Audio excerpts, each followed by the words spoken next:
ਸਰਾਲੀ ਪਾਂਜੀ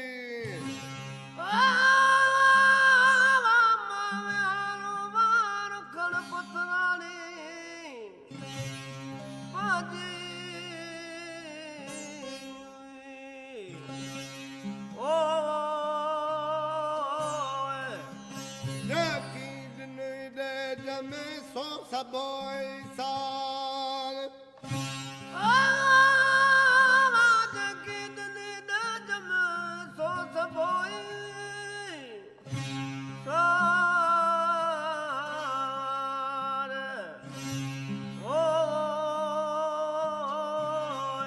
ਵਲਾ ਥੀ ਵਣਕਾਰ ਦਿਠਮ ਪੈਰ ਪੁਨੂ